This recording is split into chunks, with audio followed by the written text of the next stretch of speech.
Well, welcome back. So a new 10% global import levy imposed by U.S. President Donald Trump takes effect today, February 24. The temporary tariff follows a Supreme Court ruling that blocked several of its earlier sweeping import taxes. Analysts say the move could still heighten global trade tensions with possible implications for markets and export-dependent economies. Joining me for the Tuesday exchange is Nicholas Apokera, who is Chief Executive of Trade Aid Africa. Good afternoon to you. Thank you so much for joining us. Maybe you could clarify this. What does the new 10% U.S. import levy mean for African exporters, particularly those trading under AGOA? Yeah, thank you. Good afternoon to your listeners.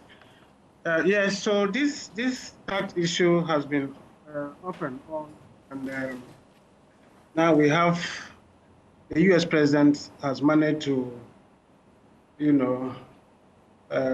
bypass the Supreme Court ruling and has come out with this 10%, but potentially can increase to 15% tariffs imposing on across all countries. There is no exception, unless maybe you are given a caveat. Otherwise, all other countries who are importing to the U.S. economy have to face that tax. Now, that has a lot of implications for Ghana. We know that we were operating under the AGOA, and even though it ended, we got an extension up to December 2026.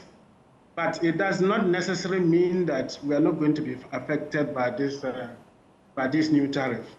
Because there's no exception given under it, and so we are going to still have to, go by it unless maybe our diplomats or our trade institutions contact the U.S. government to seek clarity on it. Otherwise, they are just going to also be faced like other countries. And this will have a significant impact on a lot of things that we export to the U.S. market. Earlier, some of the earlier discussion we had on this subject, I have talked about the fact that it's going to increase the prices of our exports into the U.S. market. So, and in economies, when prices increases, consumers behave rationally, and they are likely to reduce their demand for goods that we export to the U.S. So, and when that happens, it can also affect our domestic production. We are going to suffer some job losses, because if our people are not selling, then it means that they cannot maintain the workers that they are working with.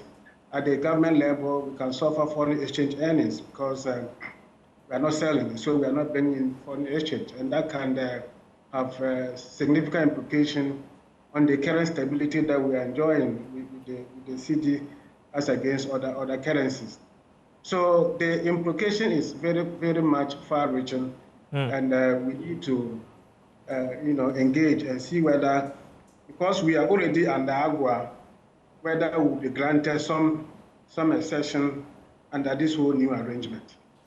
Yeah, so one would have thought with AGOA still in place, Ghanaian exporters would feel reassured, but as you are saying, there's still cause for concern, right?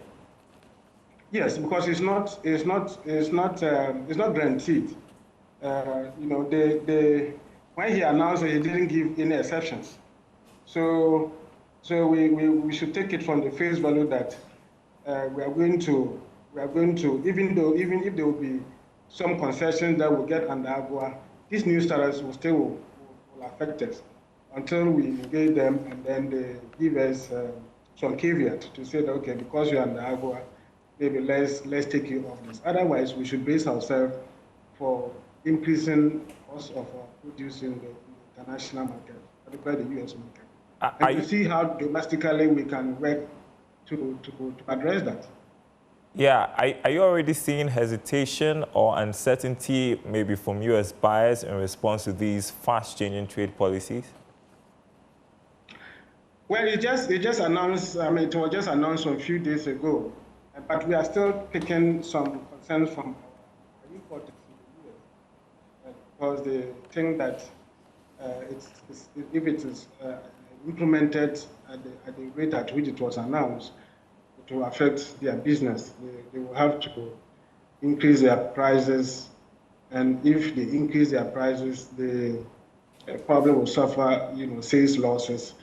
So I remember one was engaging me to see if we could absorb some of those. And I said, no, we cannot, because already, I mean, we just have to pass it entirely to them, because our sector is already very stressed, and any additional cost on us would be problematic. You know, earlier on, I mean, some of our previous conversation on this, and they talked about the fact that the appreciation of the cedi, even though good, has affected non-traditional exports.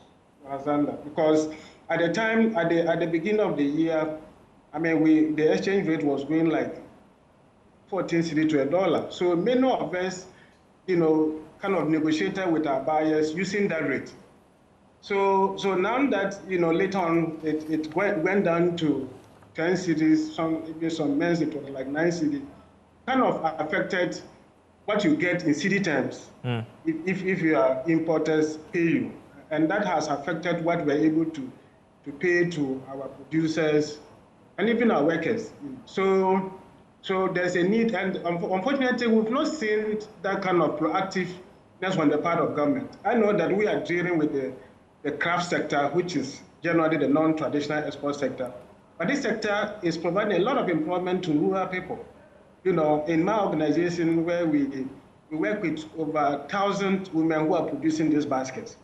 Right. You know, so you can imagine if we don't get this addressed, the livelihood of these people is in a balance. And I can tell that in the Bolgatanga. Nicholas, are you still there?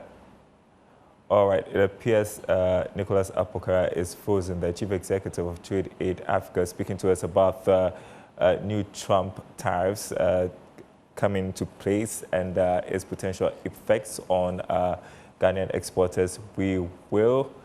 Nicholas, we just have a minute. You said government was not being proactive enough. I just wanted to ask you quickly, if you can do so in a minute, what steps you'd want the government to take?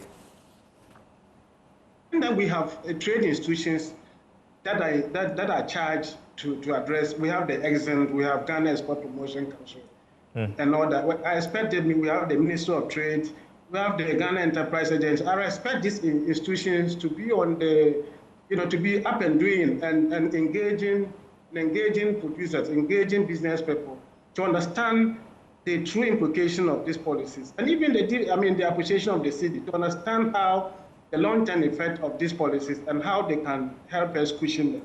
Otherwise, I mean, I can bet you we're going to suffer losses in the not too long distance future. Thank you for joining us for the Tuesday Exchange, Chief Executive of Trade Aid Africa, Nicholas Apokara. And that's it for the marketplace. More news on our website, myjoyonline.com/business. FABAC demands full shutdown of affected imports via land routes. Also, Finance Ministry highlights falling inflation, stronger cedi in 2025. myjoyonline.com/business. Thanks for watching, everyone.